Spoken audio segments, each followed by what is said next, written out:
Méditation du 22 octobre, le voyage de William Ramsay. Ce n'est pas en effet en suivant des fables habilement conçues que nous vous avons fait connaître la puissance et l'avènement de notre Seigneur Jésus-Christ, mais parce que nous avons vu sa majesté de nos propres yeux. 2 Pierre 1, verset 16. William Mitchell Ramsay naquit en Écosse et était le plus jeune fils de la famille. Son père décéda quand il avait 6 ans. Il dut donc déménager dans la ville natale de sa mère. Il étudia à Göttingen, où il reçut une forte influence du scepticisme. Là, il apprit à douter de la véracité historique de la Bible. Désireux de prouver que la Bible n'était rien d'autre qu'un mythe ancien, il se rendit en Asie mineure. À son époque, l'emplacement de la plupart des villes mentionnées par Luc dans les Actes des Apôtres n'était pas connu et on ne savait rien de l'histoire de ces lieux, à l'exception des références bibliques. Ramsay pensait que Luc avait été écrit au moins 100 ans après les événements qu'il raconte. Il supposa donc que l'auteur avait inventé les lieux. Il lui serait donc facile de prouver ce qu'il considérait comme une erreur historique.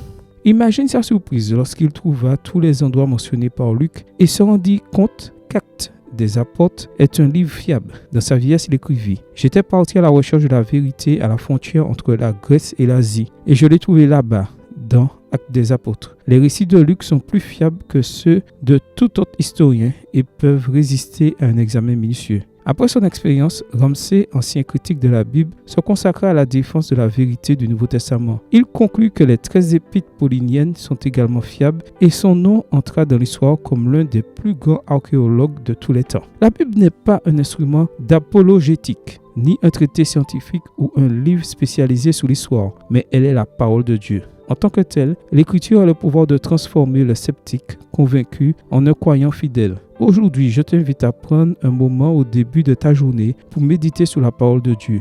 Lis-la et tu seras sage. Crois-la et tu seras sauvé. Pratique-la et tu seras saint. Amen. Bonne journée à toi et que le Seigneur te bénisse.